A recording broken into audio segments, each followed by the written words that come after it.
Deep within ancient Persian lore lurks a monster more cunning than a lion and more deadly than a scorpion. This is the Manticore, a legendary man-eater whose threefold form has haunted our darkest myths for centuries. By the end of our journey, you will possess the keys to understanding this creature not just as a myth, but as a profound mirror to your own hidden self.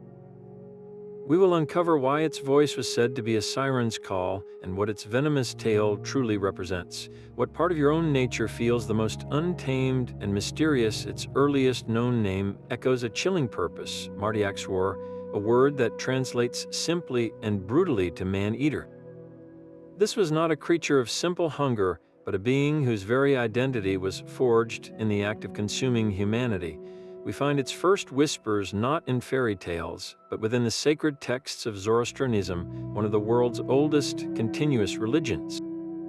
In this ancient worldview, the universe was a stage for a cosmic battle between the forces of light, order, and truth, and the forces of darkness, chaos, and falsehood. The wilderness beyond the city walls was not merely empty land, it was the physical embodiment of that chaos, a realm of unknown terrors and raw, untamed nature. And the Manticore was its ultimate guardian, a perfect predator designed to punish those who strayed from the ordered world of civilization. It represented everything that civilization was built to keep out. Think of the security you feel within your own home, the comfort of known streets and familiar faces. Now imagine the profound vulnerability of stepping beyond that safety into a vast, shadowy forest where the rules you know no longer apply. The Manticore was the soul of that ancient, menacing forest given a terrifying form. It was the reason mothers warned their children not to wander too far, the explanation for hunters who never returned, the embodiment of every crack of a twig in the dark that made a traveler's heart freeze. This creature was far more than a physical threat. It was a psychological boundary, a living symbol of the line between the safe, structured world humans had built and the chaotic, devouring wild that forever sought to reclaim it. Its appearance was a masterpiece of terror. From a distance, you might mistake it for a magnificent lion, its powerful body cloaked in fur the color of dried blood. But as it draws closer, the horrifying truth reveals itself. Where a lion's face should be, you instead find the visage of a man, yet this is no kindly human countenance. It is a face twisted by a predator's intelligence, with eyes of a piercing, unnatural blue that seem to look directly into your soul. This human-like face only deepens the horror, creating a disturbing familiarity that makes the monster's intent all the more chilling. And then it speaks. Its voice is not a roar, but a bizarre and sinister symphony, described as a haunting blend of pan-pipes and a trumpet. This sound is its lure, a melody that can mimic human music to draw the curious and the lost closer into its reach. But the Manticore's most infamous weapon is its tail, which arches over its back like a scorpion's, tipped not with a single stinger, but with a cluster of venomous spines. With a swift, whip-like crack, it can fire these spines like darts over surprising distance. A single prick from one of these barbs is said to be instantly, agonizingly fatal. This creature is the definition of a chimera, a patchwork of the most dangerous traits nature has to offer, all fused into a single, relentless purpose. It is the strength of the king of beasts, the cunning of a human mind, the enchanting lure of music, and the silent, swift death of a scorpion's sting. How could any mere mortal hope to survive an encounter with such a perfectly engineered hunter? This terrifying fusion of predator parts even extends to its very name. We know it today as the Manticore, but that word itself is a story of cultural travel and a chilling mistranslation. Its journey begins with the ancient Persian term, Martyaxwar, a compound word that breaks down with brutal simplicity. Martya means man, and Axwar means eater. It was, from its linguistic birth, the man-eater. This was not a casual description, but its core identity. When Greek scholars and naturalists like Ctesias encountered this beast through Persian accounts, they transcribed the foreign sounds into their own language. Martyaxwar became Manticoras, and in a twist of linguistic fate, the Greeks, perhaps seeking a meaning in the new word, interpreted it through their own lens. To a Greek ear, manticoras sounded like it could mean something like man-eater from their own words. This small shift cemented the creature's most horrifying trait into its permanent identity across the Western world. The name Manticore is not merely a label, it is a warning. It tells you everything you need to know before you ever see the lion's body, the human face, or the venomous tail. Its primary function is consumption, the literal devouring of humankind. Every aspect of its design, from its siren's song to its instant kill spines, serves this single, terrifying purpose. The name is a perfect encapsulation of the monster, a one-word summary of the primal fear it was created to represent. What does it mean for a creature to be named not for what it looks like, but for what it does to you? Its name alone tells a story of ancient borders and the deep-seated fear of being consumed by the unknown. The first detailed account of this man-eater comes to us not from a poet, but from a physician. Ctesias of Cnidus served as a doctor at the court of the Persian king Artaxerxes II in the 4th century before the Common Era. During his time there, he compiled a work called the Indica, a collection of the wonders and oddities he learned of from travelers and merchants along the Silk Road. It is here, in this text based on secondhand reports, that the manticore makes its formal debut in Western literature. Ctesias describes a beast from India with the body of a lion, a human face the color of crimson, and a tail that shoots deadly spines. He writes of its voice, a sound like a simultaneous flute and trumpet, and he confirms its most horrifying habit, that it seeks out and devours human beings entirely, leaving no trace. This was not presented as folklore, but as natural history, a genuine creature lurking in the uncharted lands of the East. Through Ctesias, the Persian concept of the man-eater was given a specific shape and a new audience, planting a seed of terrifying possibility in the Greek imagination. But it was another scholar, centuries later, who would ensure this seed grew into an enduring legend. Pliny the Elder, a Roman author and natural philosopher, included the manticore in his monumental work, Natural History. This was an encyclopedia intended to catalog all known knowledge of the natural world. By placing the manticore alongside real animals like elephants and lions, Pliny bestowed upon it a powerful air of credibility. His massive work was read and referenced for over 1,000 years, becoming one of the foundational texts of medieval science. When scribes in European monasteries copied Pliny's work, they copied the manticore too, complete with its human face and lethal tail. Its image began to appear in illuminated manuscripts and bestiaries, those illustrated volumes of animals both real and imagined. In this way, a creature born from Persian fears of the chaotic wild was adopted, authenticated, and transmitted through the centuries by the very scholars who sought to understand the world. It transitioned from a foreign terror into a permanent fixture of the European monstrous landscape, a chilling reminder that the map's edge was still populated by nightmares. How much of our shared mythology is built on such a foundation of sincere, yet mistaken, belief? So the manticore found a new home, not in the sun-baked plains of Persia, but in the cool, stone scriptoria of medieval monasteries. There, it was meticulously copied by hand into books known as bestiaries. These were not simply catalogs of animals, they were spiritual guidebooks where every creature, real or imagined, held a moral lesson from God.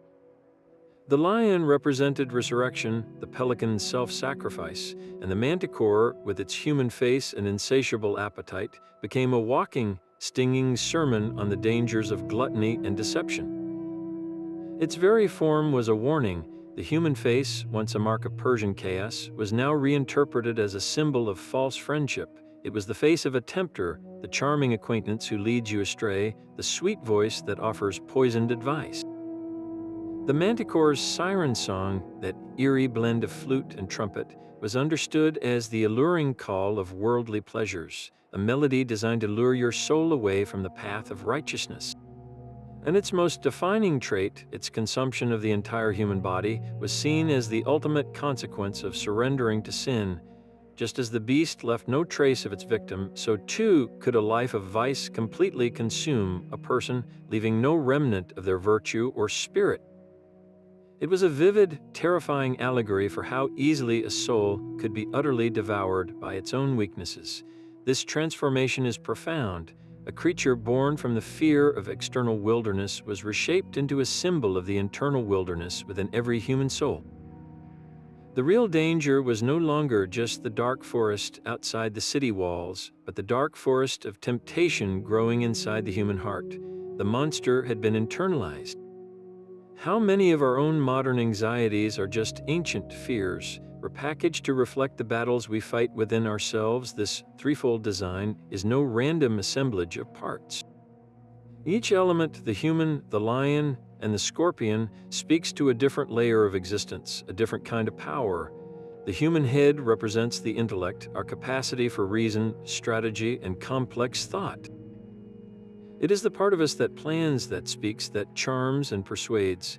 The lion's body embodies raw, untamed primal strength, the sheer life force and animal power that drives action without overthinking. In the scorpion's tail is the hidden sting, the secret weapon, the capacity for a sudden, decisive, and often venomous strike that comes from the shadows. In the manticore, these three forces are not separate. They are fused into a single, terrifyingly efficient whole. Imagine a brilliant mind, capable of the most cunning strategies, backed by the physical power to enact them without hesitation, and armed with a secret, lethal defense that no one sees coming. This is the ultimate predator, not just in the physical jungle, but in the psychological one as well. In esoteric traditions, such a fusion points toward a profound and dangerous state of integration. It suggests a being that has mastered and united the different planes of its own nature. The human intellect is no longer a slave to the lion's raw passions, nor is the lion's strength weakened by human doubt. Instead, they work in concert, directed by a conscious will. The sting in the tail represents the power of the unseen world, the spiritual or psychic force that can deliver a fatal blow to any opposition. This is not a monster of pure evil, but a symbol of complete personal power, a power that is as frightening as it is awe-inspiring because it operates outside the normal constraints. It embodies the potential within every person to integrate their own mind, body, and spirit into a formidable, singular force, yet this power carries a grave warning. When the human intellect is used solely to enable the predator, when reason serves only to justify the hunt, and when the hidden sting is deployed without mercy, the result is the manticore, a creature whose very name means man-eater. It becomes a symbol of the self, fully actualized, but turned entirely outward in an act of consumption, devouring others to sustain its own magnificent, terrible unity. This raises a challenging question about the nature of our own potential. What parts of yourself have you integrated, and toward what end are they directed? This fusion of mind, body, and hidden weapon brings us to the very edge of our own inner wilderness. The manticore does not just stalk ancient forests, it prowls the uncharted territory of the human mind itself. From a psychological perspective, this legendary beast becomes a powerful archetype, a symbolic representation of the parts of ourselves we are often too afraid to acknowledge. The pioneering psychologist Carl Jung described a part of the psyche called the shadow. This is not a monster in a literal sense, but the entire hidden compartment of our personality. It contains everything we have repressed, denied, or shoved out of sight: our primitive instincts, our savage impulses, our unacknowledged angers, and even our untapped creative power. We build our civilized identity, our polite and proper persona, to keep this shadow locked away, but it never truly disappears. It simply waits in the dark, growing stronger, more potent, and more demanding. The manticore is that shadow given a mythical form. Its lion's body is the raw, primal energy of our most basic instincts, the part of us that wants to roar, to fight, to claim territory, and to act without the constant filter of social approval. Its human face is the chilling intelligence of the shadow, its ability to wear a mask of familiarity, to rationalize its own dark desires, and to charm its way into our conscious awareness. And the scorpion's tail, that hidden sting, represents the shadow's capacity for a sudden, venomous outburst, the cruel word we did not mean to say, the passive-aggressive action or the burst of rage that seems to come from nowhere, leaving devastation in its wake. This is the part of us that can be devouring, that can consume our own happiness and the peace of those around us if it is left unexamined and untamed. We spend so much of our lives trying to keep this inner manticore safely caged, pretending it does not exist. But what happens when we refuse to even look at it? But the manticore was not alone in the ancient world's menagerie of monsters. To truly understand its unique horror, we must place it alongside other legendary chimeras like the Sphinx of Egypt and Greece, the Griffin of the Near East, and the Chimera of Lycia. Each of these beings is a fusion, a puzzle of animal parts, yet their purposes and their perils are profoundly different. The Sphinx, with the body of a lion and the head of a human, is a guardian of sacred knowledge. It poses a riddle, challenging the intellect of those who pass. Failure means death, but success grants passage, even glory. Its danger is conditional, a test of wisdom. The griffin, often depicted as an eagle-lion hybrid, is a noble guardian of divine treasures, a symbol of majestic power and vigilant protection. It is not inherently a man-eater, but a defender of what is sacred. And the classical chimera, a fire-breathing horror of lion, goat, and serpent, is a force of pure, chaotic destruction, an embodiment of plague and natural disaster to be slain by a hero. The manticore stands apart from them all. It does not guard treasure or sacred spaces, nor does it test travelers with riddles. It is not a force of nature to be vanquished in epic combat. Its purpose is singular and personal, the consumption of human beings. It is a predator of people, not a guardian of places or ideas. Its human face is not a sign of wisdom, but of a chilling, deceptive familiarity. Its voice is not a challenge, but a lure. While the Sphinx might kill you for a wrong answer, the manticore kills you for the simple, terrible fact that you are its preferred prey. It represents a more intimate, more psychological kind of fear, the terror not of failing a test, but of being hunted and devoured for who and what you are. This distinction makes it less a monster of epic legend and more a creature of personal nightmare, a hunter that chooses you specifically. In the grand tapestry of myth, the manticore's thread is woven from a uniquely personal kind of dread. What other creature from folklore makes you feel so individually, deliberately hunted? That voice, a haunting melody of flute and trumpet, was the manticore's most insidious trap. It did not roar to frighten its prey, but sang to enchant them. This was not a sound of brute force, but of sophisticated psychological manipulation. A traveler, lost and weary in the deep woods, would hear this strange, beautiful music drifting through the trees. It sounded almost human, almost familiar, a siren's call promising companionship, safety, or perhaps even a hidden celebration. The melody would pull at their curiosity, overriding their instinctual caution. Step by step, they would be drawn deeper into the shadows, following a sound that seemed to offer everything they desired, only to find a predator waiting patiently at the song's source. In the esoteric traditions, this voice represents the most dangerous force you will ever encounter, the seductive call of your own ego and the illusions of the material world. Think of the times you have been lured by a promise of quick gratification, by the sweet sound of flattery that masked a hidden agenda, or by the internal narrative that told you a certain path, though perhaps dishonest or harmful, was justified. That is the manticore's song playing in the theater of your own mind. It is the voice that whispers you are not enough, so you must acquire more, consume more, and prove your worth through external validation. It is the melody of worldly desires that seems so alluring, but ultimately lead you away from your true, authentic self and into the jaws of a spiritual emptiness. This deceptive harmony convinces you that the glittering illusion is the treasure, while the real path to inner peace often lies in the opposite direction, in silence and discernment. The manticore's music is a masterclass in deception, proving that the most effective traps are not built with walls of iron, but with chords of captivating sound.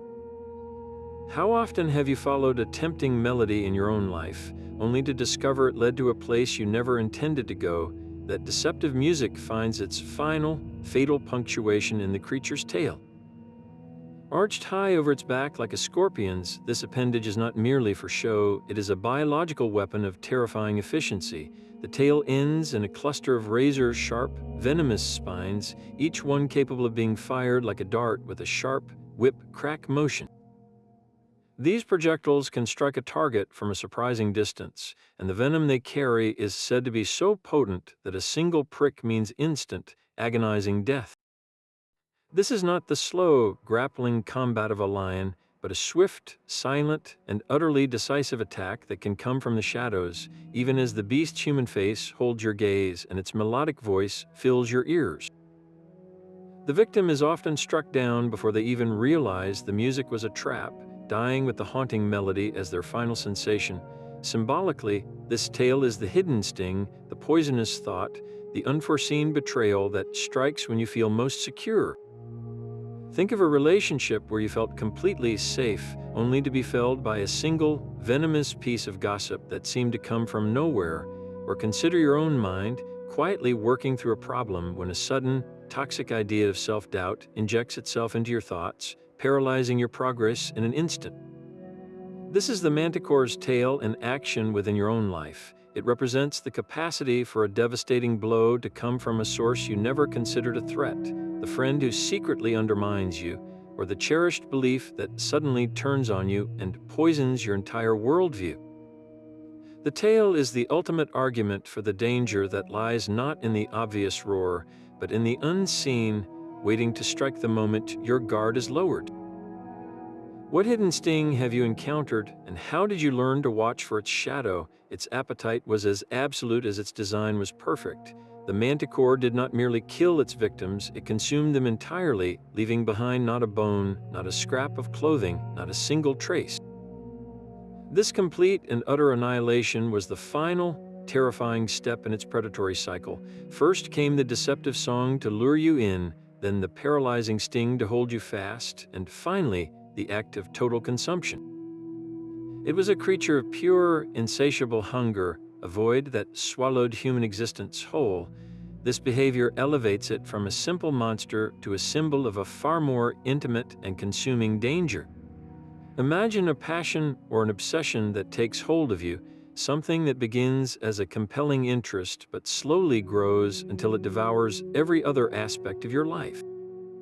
A drive for success that erases your relationships, a thirst for validation that consumes your self-worth, or a hidden rage that eats away at your peace until nothing else remains. These are the consuming passions, the modern echoes of the Manticore's feast, when a part of your own shadow self, that repressed bundle of instincts and desires, remains unacknowledged and unintegrated. It does not simply vanish. Instead, it can turn into a ravenous force within you. It behaves just like the mythical beast, devouring your time, your energy, and your focus, leaving no trace of the person you were before the obsession took hold.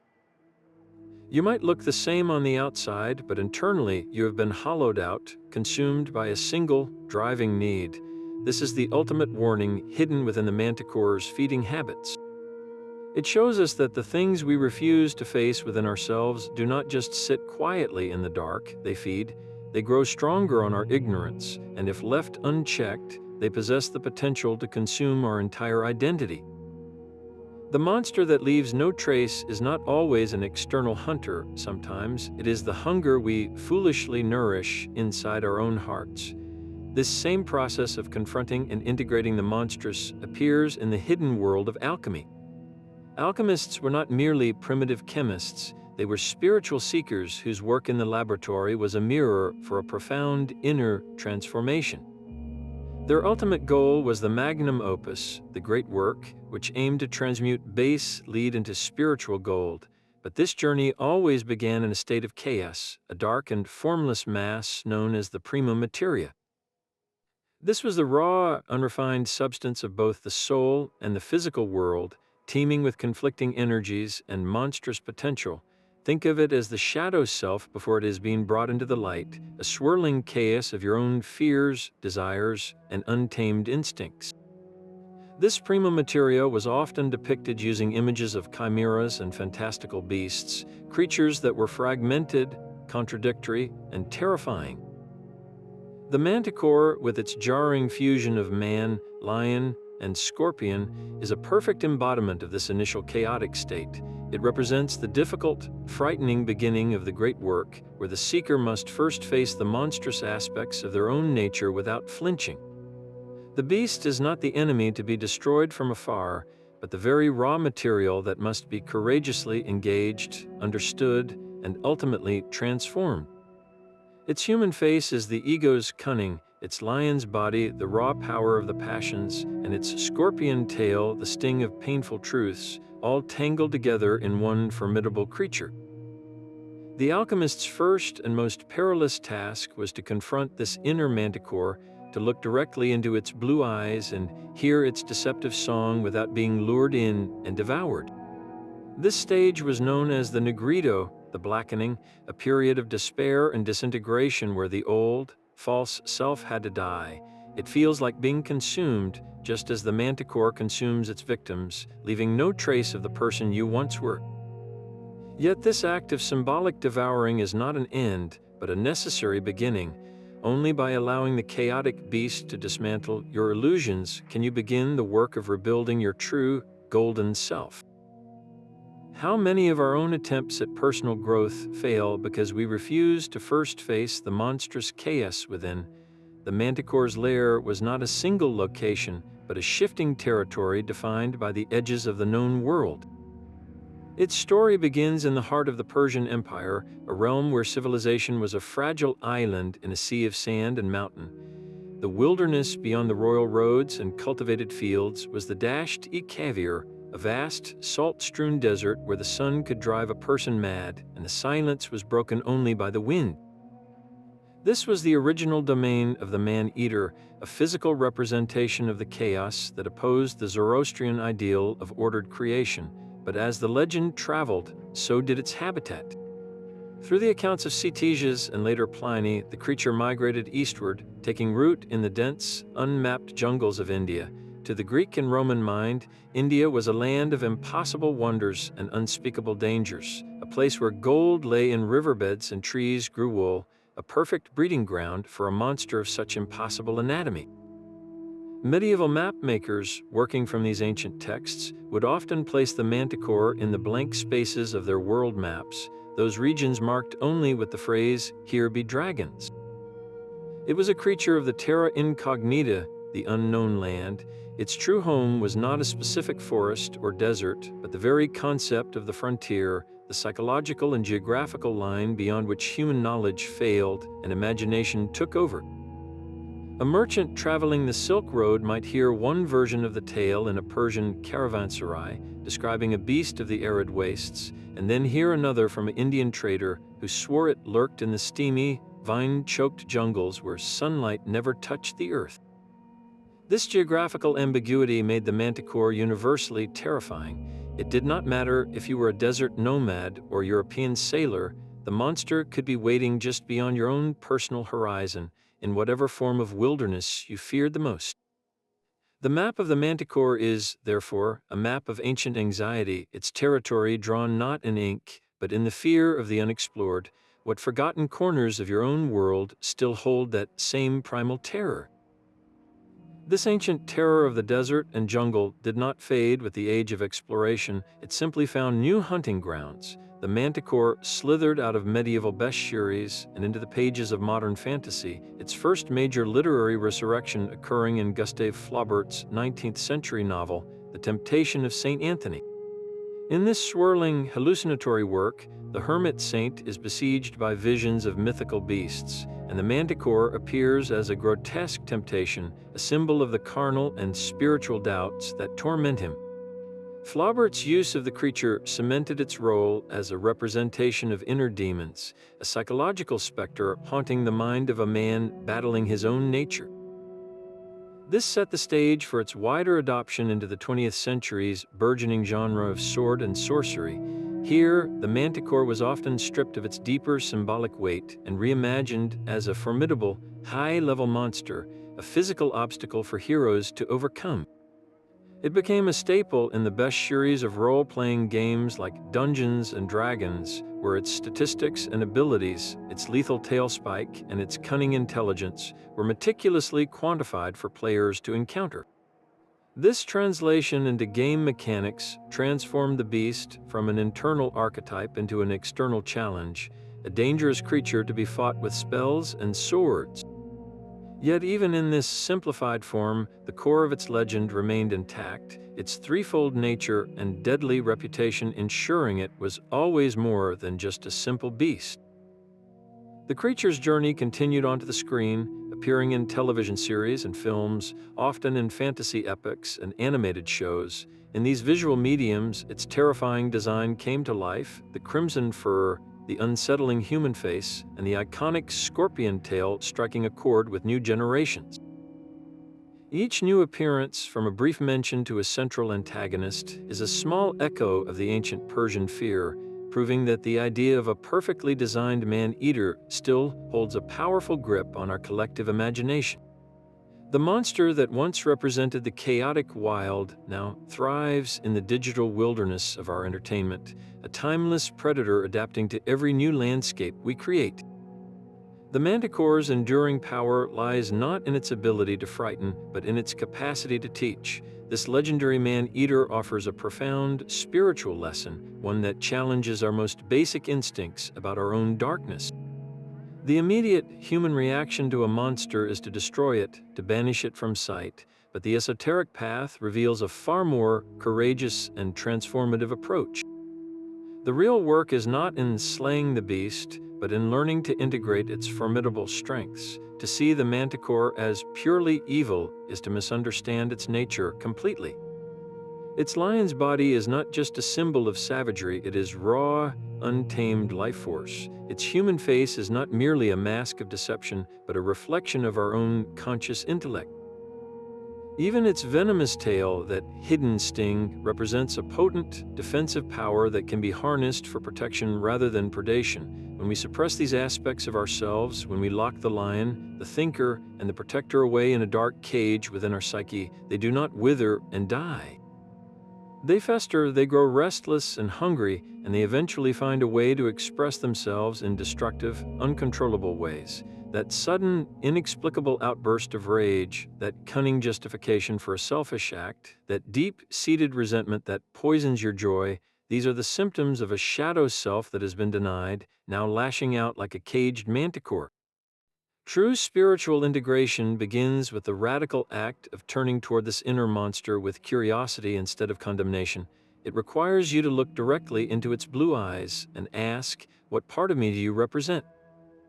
What power have I been afraid to claim? The lion's strength, when integrated, becomes your personal courage and vitality. The human intellect becomes your clarity and discernment. The scorpion's sting, once acknowledged, transforms into your healthy boundaries and the ability to say a firm, decisive no to what does not serve your highest good. This process is the alchemy of the self, where the base lead of your repressed nature is transmuted into the spiritual gold of wholeness. The beast is not your enemy, it is your unclaimed power. Yet integration requires a shield, and that shield is discernment. This brings us to the creature's most seductive trap, its voice. That haunting melody, a siren's call of flute and trumpet, represents the superficial charms that constantly beckon us away from our true path. In our modern world, this song takes many forms. It is the allure of instant gratification that promises fulfillment but delivers only emptiness. It is the chorus of social approval that urges you to conform, to silence your unique voice for the sake of fitting in. It is the internal whisper that tells you happiness lies in the next purchase, the next promotion, the next like on a screen. These are all variations of the Manticore's song, designed to lure you into a spiritual trap where you are consumed by desires that are not your own. The spiritual lesson here is to cultivate an inner silence, a quiet center from which you can hear the deceptive melody without being compelled to follow it. You must learn to question every alluring promise. Does this path lead to my authentic self, or is it leading me into the jaws of a hunger that can never be satisfied? The music is not evil in itself, but it is a test. It asks whether you have the wisdom to distinguish between a hollow echo and the true call of your soul. When you can stand in the forest, hear the enchanting music, and choose to walk in the opposite direction toward the quiet truth of who you are, you have mastered one of the myth's most vital lessons. You have tamed the manticore not by force, but by understanding its every trick. That deceptive music and venomous sting serve a purpose far greater than simple predation. The manticore can be understood as nature's own wrathful enforcer, a mythical embodiment of the world, striking back against human arrogance. Ancient cultures universally held a belief that the wilderness was a sacred, conscious force, one that demanded respect.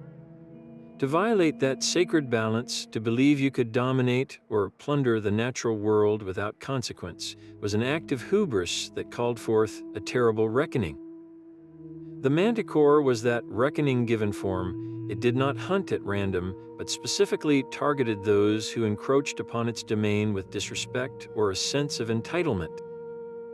A king who ordered the clear cutting of a sacred forest, a hunter who took more than the land could give, a traveler who spat upon the old ways, these were the ones who would hear the siren song and feel the fatal sting.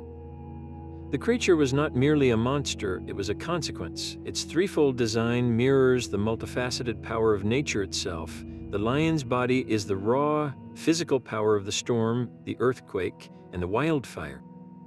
The human face is nature's cunning, its ability to set traps and create illusions, like a patch of solid ground that is actually a bog.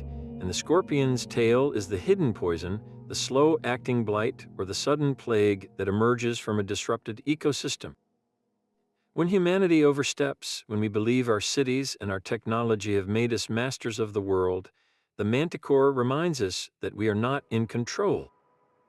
It is the ancient symbol of a simple, brutal truth that nature always bats last. Think of the modern parallels, the hurricanes intensified by a warming climate, the pandemics that leap from disrupted animal habitats, the famines that follow soil depletion.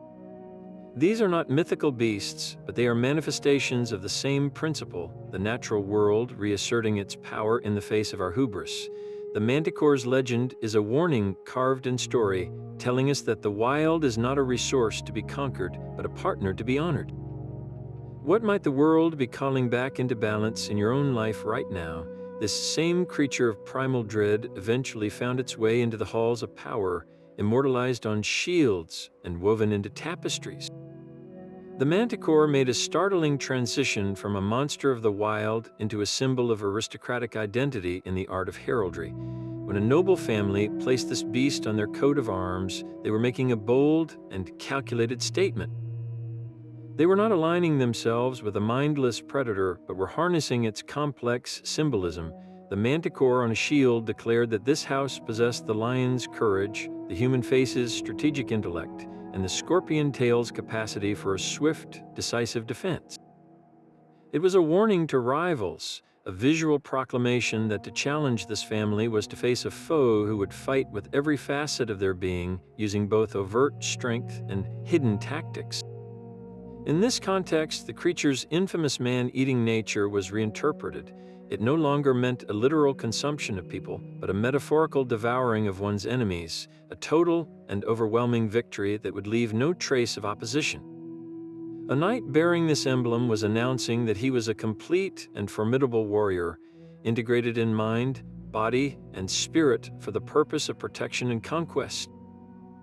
The monster of the wilderness had been tamed, or rather, recruited, to serve as a badge of honor and a promise of formidable power. Medieval tapestries often wove the manticore into their intricate stories, placing it amongst other mythical beasts like griffins and unicorns. In these rich, textile narratives, the creature frequently represented the untamable forces of nature that royalty and saints had to overcome. Its presence set the scene for a heroic struggle, a visual representation of the chaos that civilization, in the form of a knight or a king, was destined to conquer. Yet even here, its symbolism was layered. For a wealthy lord to display a tapestry of a hero battling a manticore was not just to celebrate a victory, it was to showcase his own understanding of the complex dangers that threatened his domain, proving his wisdom in facing them. By the Renaissance, artists began to explore the manticore with a renewed fascination for anatomy and allegory. Renaissance art, with its deep love for classical forms and hidden meanings, found a perfect subject in this chimera. Paintings and engravings from this period often highlight the unsettling contrast of its human-like face against its bestial body, exploring themes of duality and the thin line between humanity and monstrosity. The creature became a personification of deceptive appearances, a warning that a beautiful countenance could hide a savage heart. In the elaborate emblem books of the era, the manticore was frequently paired with moralizing Latin phrases. One might read beneath its image, blanda parrot, meaning the pleasant parishes, or cave ab insidiis, beware of treachery. These artistic depictions were not meant to terrify in the same way as the old myths, but to educate and philosophize. They turn the monster into a meditation on the nature of power, the perils of temptation, and the hidden dangers that lurk behind a charming facade. The manticore's journey into art transformed it from a simple beast of prey into a sophisticated symbol, a mirror held up to the powerful, reflecting both the glory and the peril of wielding a fully integrated, yet potentially devouring, strength. What hidden messages might we be wearing on our own modern shields, in the symbols we choose to represent ourselves today? Yet even the most terrifying legends often have roots in a far more ordinary reality. While the manticore stalks our imagination as a perfect fusion of monsters, its origins may lie in the simple misidentification of real animals encountered in unfamiliar lands.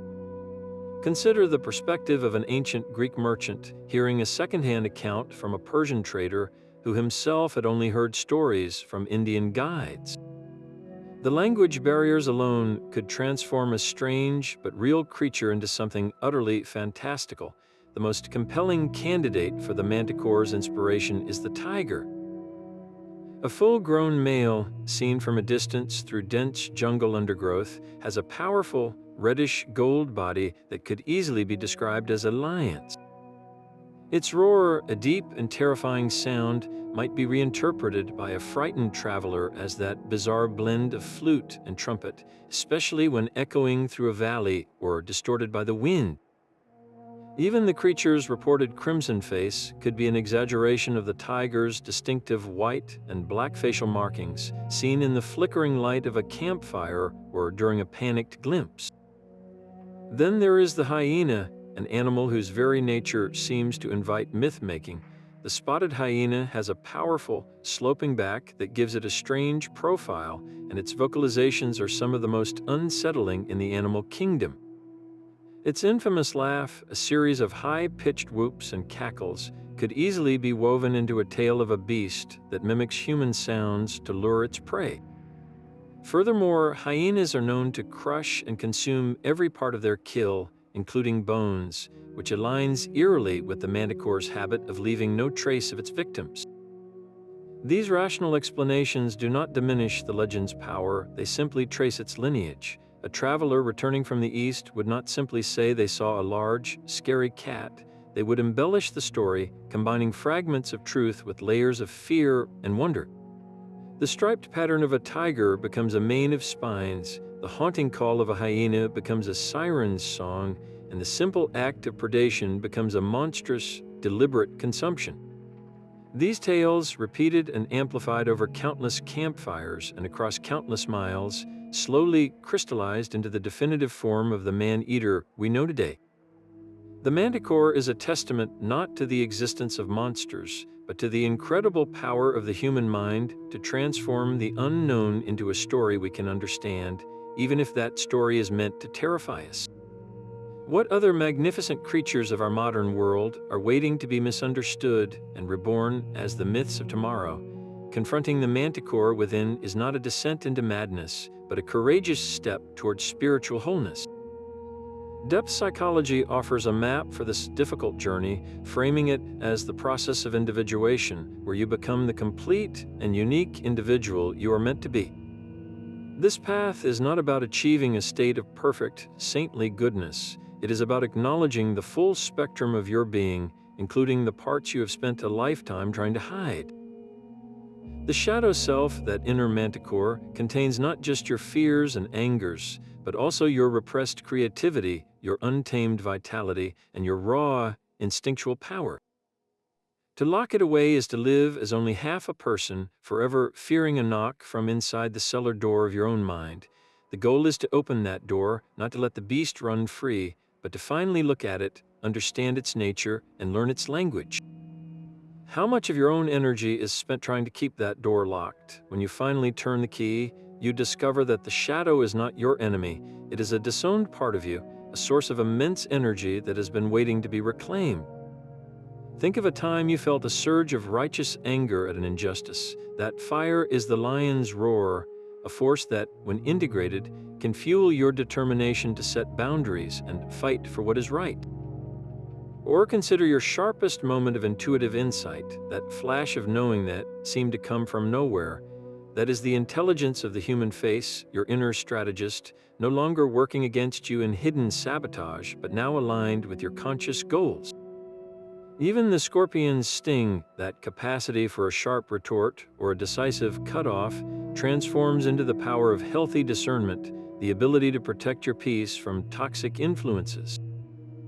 This is the sacred work of integration. You are not becoming a monster, you are taming the one that has been living inside you, turning its formidable weapons into tools for your own authentic expression.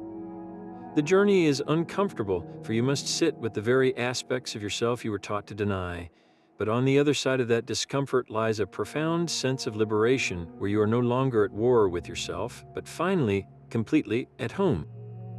Faced with such a perfect predator, our ancestors did not surrender to fear. They fought back with the only weapons they had, ritual and symbol. Across cultures, specific practices emerged to ward off or appease creatures of the manticore's ilk, and these rituals reveal a deep, universal understanding of how to guard the psyche against unseen threats. The most direct method was the creation of physical wards. In Persia, the very cradle of the myth, people would hang iron charms or inscribe specific Zoroastrian prayers over their doorways. Iron was believed to possess a purifying quality, a metal that could repel creatures of chaos. The prayers were not mere words, they were vocal shields, creating a barrier of sacred sound to counteract the manticore's own deceptive melody. This is the spiritual equivalent of locking your door at night, a tangible action that provides a profound sense of security. It transforms an abstract fear into a manageable ritual, giving a person a feeling of control over the vast, menacing unknown. Other traditions focused on appeasement, an attempt to placate the beast rather than defy it, leaving a small offering of food at the edge of the village, or pouring a libation of wine into the earth at a crossroads were common practices. This was not an act of worship, but a strategic bargain, a way of saying, "Take this and leave us in peace." It acknowledges the predator's presence and power while attempting to establish a fragile truce. On a psychological level, these appeasement rituals are a form of negotiation with our own inner shadows. We might consciously dedicate a specific time to acknowledge our anger or our fears, giving them a contained space to exist so they do not erupt unexpectedly and consume our entire day. The ritual acts as a pressure valve, a symbolic feeding of the inner manticore to keep it from breaking down the gates. The most powerful rituals, however, were those of purification. Smudging with sacred herbs like sage or cleansing a space with salt and water were performed to create a spiritual quarantine. The logic was simple. Creatures of darkness are attracted to spiritual impurity, to unresolved conflict, jealousy, and deceit. By ritually cleaning a home or a person, one was effectively making the target less appealing, less visible to the hunting senses of the monster. This translates directly to our inner world. When we engage in practices that clear our mental clutter, like meditation, journaling, or even a long walk in nature, we are performing a modern purification ritual. We are smudging our own psyche, making it harder for the toxic thoughts and negative patterns, our personal manticores, to find a foothold. These ancient practices, from iron charms to smoke cleansing, were never about the physical object or the action itself. They were about the psychological fortress they built within the human spirit.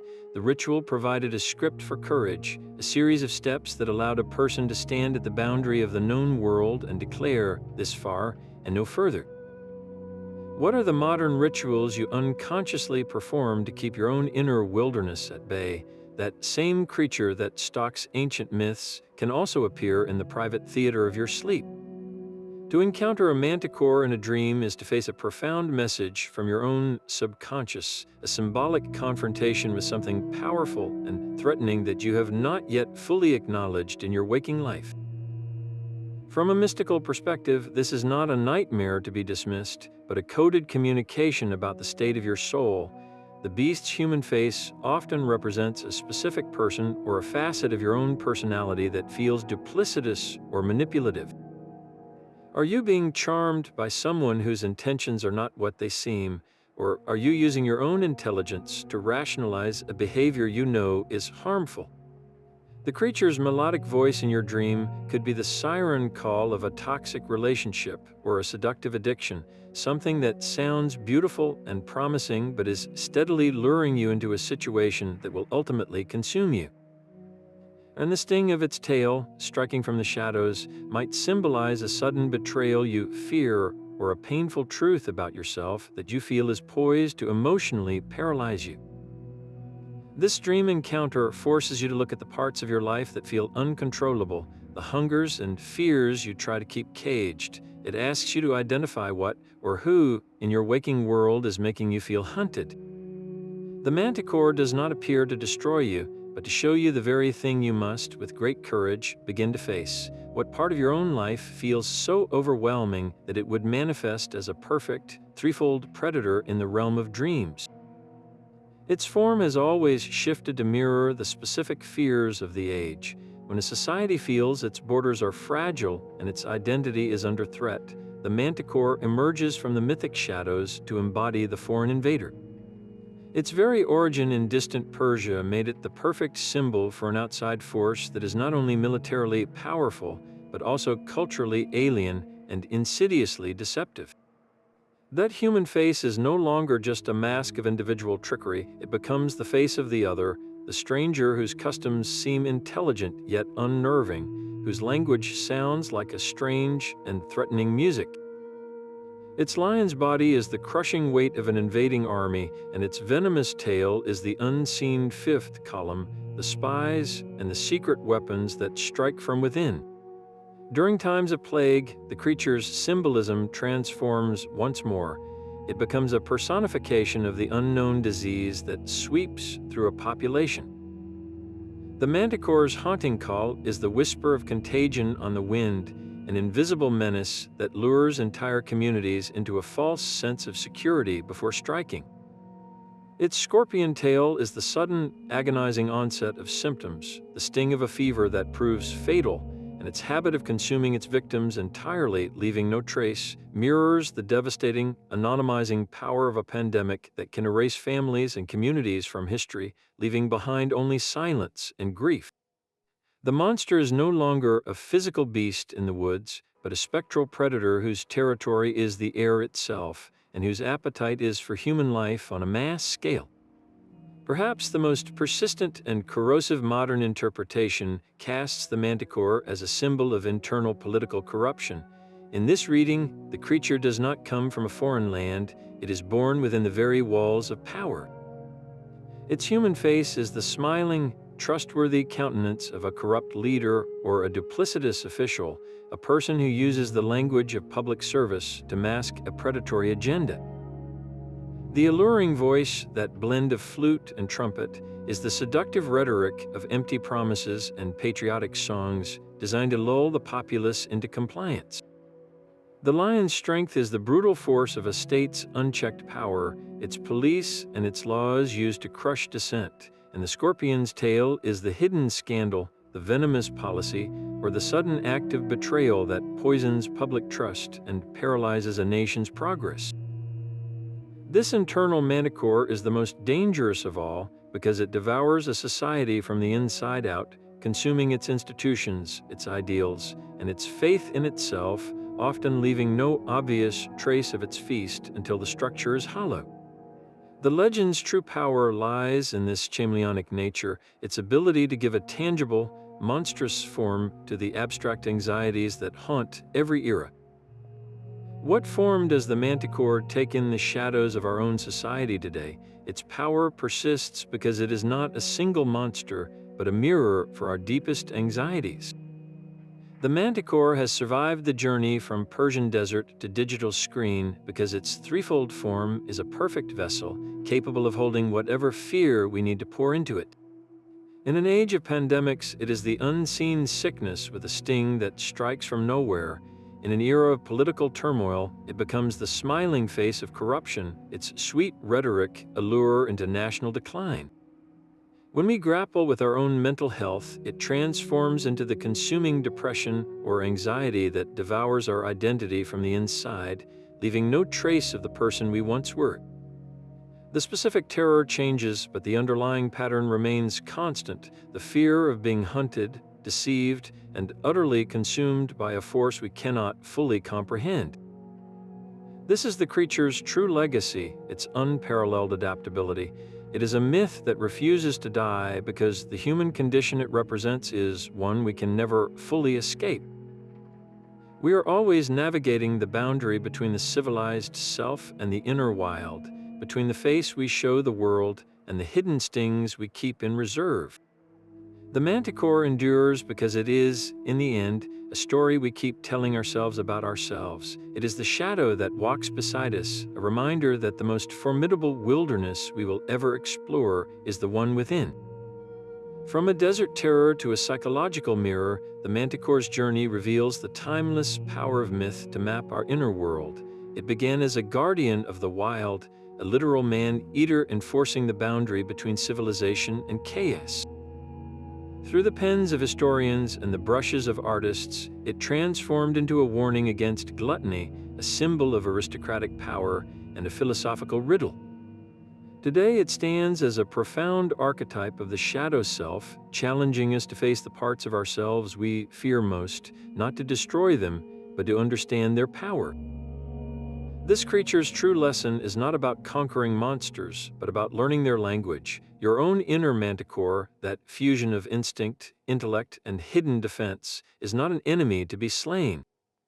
It is a source of untamed vitality waiting to be integrated. When you courageously acknowledge its presence, the lion's strength becomes your courage, the human face becomes your discernment, and the scorpion's sting transforms into your healthy boundaries.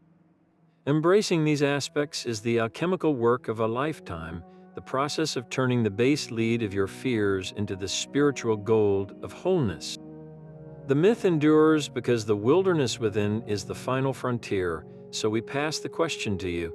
As you reflect on the beasts that roam your own psyche, which mythical creature should we unmask next? Share your choice in the comments, and let us continue this journey into the hidden maps of our collective imagination.